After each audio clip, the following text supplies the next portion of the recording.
नमस्कार सांग माने जय जगन्नाथ। आज हूँ 9 मे 2026 शनिवार। चलतु जानिबा आज राशिफल मान विषय रे। वीडियोटी भल लगे लाइक करेंगे, शेयर करेंगे एवं चैनल को सब्सक्राइब करने को जमा भूलें। जगन्नाथ समस्त मंगल करंतु। एबे जानिबा राशिफल मान विषय रे।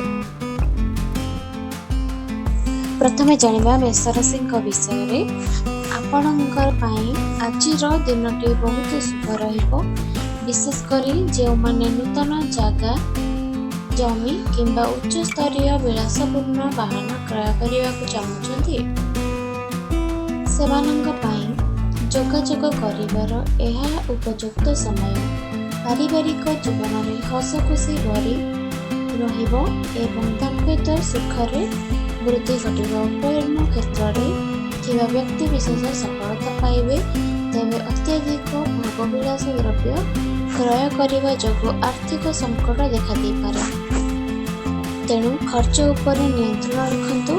शिक्षा क्षेत्र में आत्मविश्वास बढ़िबो और प्रशंसित हेबे। व्यवसाय रे मध्य उन्नतिर जोग रहिछि। एबे जानिबा वृष राशि विषय रे। वृष राशि व्यक्ति माने आज वाद विवाद एवं प्रतियोगिता मूलक परीक्षा रे विजयी हेबे। साक्षात्कार हेउथिले सफलता मिलिबार संभावना अधिक। विशेषकर परिवहन एवं निर्माण क्षेत्र में कार्य करुथिबा लोकंको उत्तम फल मिलिबो। छात्र छात्री माने अध्ययन प्रति अधिक उत्साहित हेबे, जहाँ सेमानकु लक्ष्य स्थल रे पहुंचाइबारे सहायता करिबो। कला और संस्कृति क्षेत्र में जड़ित व्यक्ति को सम्मान मिलिबो एवं अन्य माने आपनक द्वारा प्रेरित हेबे। कर्म क्षेत्र में स्थिरता बजाय रहिबो। एबे जानिबा मिथुन राशि विषय रे। भूमि किंबा वाहन संबंधी कार्य आज आपनक बड़ धरणर आर्थिक लाभ मिल पारे। परिवार सदस्यों सहित कौन स्थान को यात्रा करिवार जोग रही, जहाँ आपणक मन को शांत देव। रचनात्मक कार्य रे प्रगति हेबा सह कागजपत्र कार्य रे सतर्क रहिले फायदा मिलिबो। जो माने व्यवसाय करुचंती से माने नूतन निवेश पई योजना करि परंती।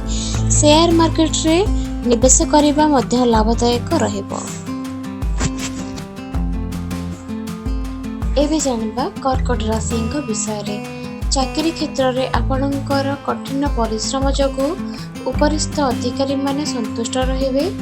पुराना कौन से वाद विवाद समाधान हेबो एवं आपण विजयी हेबे। आज आपणक पई आकस्मिक धन प्राप्ति रे जोग रहिछि। छात्र छात्री माने सेमानकर परिश्रमर उचित फल पाइबे। ऑफिस रे कौन से जटिल काम रे फसी जाई पारंती, किंतु धैर्य रखिले समय अनुसार अनेक सुजोग मिलिबार आपणक हाथ को आसिबो। शिक्षा और प्रतियोगिता क्षेत्र में कर जाइतिबा श्रम सार्थक हेबो। चलंतु जानिबा सिंह राशि विषय रे। आज दिनटी आपणक पई निश्चित फल प्रदान करिबो। कौन धार्मिक किंबा तीर्थ स्थान भ्रमण करिवार सुजोग मिल पारे। कौन से विषय को नहीं गभीर चिंतार रही पारंती। प्रेम जीवन में व्यक्ति माने परस्पर को उपहार दे संपर्क को अधिक मजबूत करेंगे। पितामाता सहयोग द्वारा उन्नति रे नुआ पथ उन्मुक्त हेबो। घर और ऑफिस परिवेश आनंददायक रहिबो। संपत्ति व्यवसायिक पाई नूतन क्लाएंट मिलिबार संभावना रही।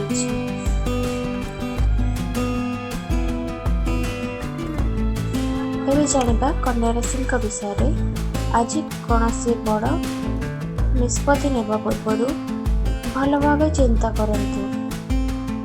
बिना विचार रे किछि करंतु नहीं। आज सामाजिक उत्सव किंबा पार्टी रे जोग देबार सुजोग मिल पारे। व्यवसाय माने नूतन पूंजी निवेश करिवे। विद्यार्थी माने निज पाठपढ़ा उपरे संपूर्ण ध्यान देवा आवश्यक। स्वास्थ्य भल रखा मानसिक चापर मुक्ति पाइबा चेष्टा करते। व्यापार एवं परिवार मध्य संतुलन रक्षा करने ଆଜି ଅତ୍ୟନ୍ତ ଜରୁରୀ। ଏବେ ଜାଣିବା ତୁଳା ରାଶିଙ୍କ ବିଷୟରେ। ବ୍ୟବସାୟୀମାନଙ୍କ ପାଇଁ ଏହା ଏକ ଉନ୍ନତି ଓ ଲାଭଦାୟକ ସମୟ। କେବଳ ଗୁରୁତ୍ୱପୂର୍ଣ୍ଣ ଏବଂ ଫାଇଦା ଦେଉଥିବା କାମ ଉପରେ ଧ୍ୟାନ ରଖନ୍ତୁ। ସରକାରୀ କ୍ଷେତ୍ରରେ କାର୍ଯ୍ୟରତ ବ୍ୟକ୍ତିଙ୍କର ମାନସମ୍ମାନ ଓ ପ୍ରତିଷ୍ଠା ବୃଦ୍ଧି ପାଇବ। କର୍ମକ୍ଷେତ୍ରରେ ପଦୋନ୍ନତି ସହିତ ସ୍ଥାନାନ୍ତରଣର ଯୋଗ ରହିଛି। ଦାମ୍ପତ୍ୟ ଜୀବନ ସୁଖମୟ ହେବ ଏବଂ ଛାତ୍ରଛାତ୍ରୀମାନେ ସଫଳ ପାଇବେ। ଯେତେ ଜଟିଳ କାମ ହେଲେ ମଧ୍ୟ ଆପଣ ତାକୁ ସହଜରେ ସମ୍ପୂର୍ଣ୍ଣ କରିପାରିବେ। ଏବେ ଜାଣିବା ବୃଷ ରାଶିଙ୍କ ବିଷୟରେ। ଭବିଷ୍ୟତ ପାଇଁ କୌଣସି ବଡ଼ ଯୋଜନା ପ୍ରସ୍ତୁତ କରିବାକୁ ଆଜି ଅନୁକୂଳ ଦିନ ରହିଛି। ଆର୍ଥିକ ବ୍ୟବସ୍ଥା ମଜବୁତ ରହିବ ଏବଂ ଗୁରୁତ୍ୱପୂର୍ଣ୍ଣ କାର୍ଯ୍ୟ କରିବାକୁ ସକ୍ଷମ ହେବେ। ମେଡିକାଲ ଓ ଔଷଧ ବ୍ୟବସାୟ ସହ ଜଡ଼ିତ ଲୋକଙ୍କୁ ପ୍ରଚୁର ଆର୍ଥିକ ଲାଭ ମିଳିବାର ସମ୍ଭାବନା ରହିଛି। ଜୀବନସାଥୀଙ୍କ ସ୍ୱାସ୍ଥ୍ୟ ପ୍ରତି ସତର୍କ ରୁହନ୍ତୁ। ଶିକ୍ଷା କ୍ଷେତ୍ରରେ ଆଶାଠାରୁ ଅଧିକ ସଫଳତା ମିଳିବ। ସମାଜରେ ନୂଆ ସମ୍ପର୍କ ପ୍ରତିଷ୍ଠା ହେବ ଏବଂ ବ୍ୟବସାୟିକ ପ୍ରତିଷ୍ଠା ବଢ଼ିବ। ଏବେ ଜାଣିବା ଧନୁରାଶିଙ୍କ ବିଷୟରେ। ଆଜି ସାମାଜିକ କ୍ଷେତ୍ରରେ ଆପଣଙ୍କର ପ୍ରତିଷ୍ଠା ବୃଦ୍ଧି ପାଇବ। ପିତାମାତାଙ୍କ ଆଶୀର୍ବାଦ ଆପଣଙ୍କ ସମସ୍ତ କାର୍ଯ୍ୟକୁ ସଫଳ କରାଇବ। ପୂର୍ବରୁ କରିଥିବା ପରିଶ୍ରମର ମିଠା ଫଳ ଆଜି ମିଳିବ। ଅଫିସ କାର୍ଯ୍ୟରେ ଯଦି କିଛି ସନ୍ଦେହ ବା ଦ୍ୱନ୍ଦ୍ୱ ରହିଛି ତେବେ ତାକୁ ସଫା କରନ୍ତୁ। କିଛି କାର୍ଯ୍ୟରେ ସାମାନ୍ୟ ବିଳମ୍ବ ହୋଇପାରେ କିନ୍ତୁ ବ୍ୟବସାୟିକ ସ୍ଥିତି ସାଧାରଣ ରହିବ। ଆଜି ଅତ୍ୟଧିକ ଲାଭ ଆଶାରେ ପଡ଼ନ୍ତୁ ନାହିଁ ଏବଂ କୌଣସି ବିବାଦୀୟ କଥାକୁ ଆଗକୁ ବଢ଼ାନ୍ତୁ ନାହିଁ। ଏବେ ଜାଣିବା ମକର ରାଶିଙ୍କ ବିଷୟରେ। ଆପଣଙ୍କ ଭିତରେ ଥିବା ରଚନାତ୍ମକ ଶକ୍ତି ଆଜି ଆତ୍ମବିଶ୍ୱାସକୁ ଦ୍ୱିଗୁଣିତ କରିବ। ବ୍ୟବସାୟିକ ଯାତ୍ରା ଲାଭପ୍ରଦ ହେବ। ବିବାହ ସମ୍ବନ୍ଧୀୟ ବିଷୟରେ ପରିବାରର ସମ୍ପୂର୍ଣ୍ଣ ସହଯୋଗ ମିଳିବ। ସନ୍ତାନମାନଙ୍କ ସଫଳତା କିମ୍ବା କୌଣସି ଶୁଭ ଖବର ମିଳିବାରୁ ମନ ପ୍ରସନ୍ନ ରହିବ। ଆଇନ ପଢ଼ୁଥିବା ଛାତ୍ରଙ୍କ ପାଇଁ ଦିନଟି ବହୁତ ଭଲ ରହିଛି। ଅଫିସରେ ସହକର୍ମୀଙ୍କ ସହ ବନ୍ଧୁତା ବଢ଼ିବ ଏବଂ ଉଚ୍ଚ ଶିକ୍ଷା ପାଇଁ ନୂତନ ସୁଯୋଗ ମିଳିବ। ଏବେ ଜାଣିବା କୁମ୍ଭ ରାଶିଙ୍କ ବିଷୟରେ। ଆପଣଙ୍କ ଆୟ ଭଲ ହେବ କିନ୍ତୁ ଖର୍ଚ୍ଚରେ ମଧ୍ୟ ବୃଦ୍ଧି ଘଟିବ ଯାହା ବଜେଟ୍ ଉପରେ ପ୍ରଭାବ ପକାଇପାରେ। ପରିବାରରେ ସୁଖ ଶାନ୍ତି ଓ ସ୍ଥିରତା ବଜାୟ ରଖିବ। ଚାକିରି ବା ବ୍ୟବସାୟରେ କିଛି ନୂତନତା ଆଣିବାକୁ ଚେଷ୍ଟା କଲେ ନିଶ୍ଚିତ ଭାବେ ଲାଭବାନ ହେବେ। ନିବେଶ କରିବା ପାଇଁ ଏହା ଏକ ଭଲ ସମୟ ଅଟେ। କୌଣସି ମନଲାଖି କାମ ଅଚାନକ ହୋଇଯାଇପାରେ ତେଣୁ ଖୁସି ରୁହନ୍ତୁ। ତରବର ହୋଇ କୌଣସି ଗୁରୁତ୍ୱପୂର୍ଣ୍ଣ ନିଷ୍ପତ୍ତି ନିଅନ୍ତୁ ନାହିଁ। ଏବେ ଜାଣିବା ମୀନ ରାଶିଙ୍କ ବିଷୟରେ। ଆର୍ଥିକ ଦୃଷ୍ଟିକୋଣରୁ ଆଜି ଆପଣ ନିଜକୁ ଅଧିକ ସୁରକ୍ଷିତ ମନେ କରିବେ। କୌଣସି ଦାମୀ କିମ୍ବା ବହୁମୂଲ୍ୟ ବସ୍ତୁ କ୍ରୟ କରିବା ପାଇଁ ମନ ବଳାଇବେ। କର୍ମକ୍ଷେତ୍ରରେ ବରିଷ୍ଠ ଅଧିକାରୀଙ୍କ ସମ୍ପୂର୍ଣ୍ଣ ସହଯୋଗ ମିଳିବ। ଏକ ବଡ଼ କାର୍ଯ୍ୟରେ ସଫଳତା ମିଳିବାରୁ ଅତ୍ୟଧିକ ଆତ୍ମସନ୍ତୋଷ ମିଳିବ।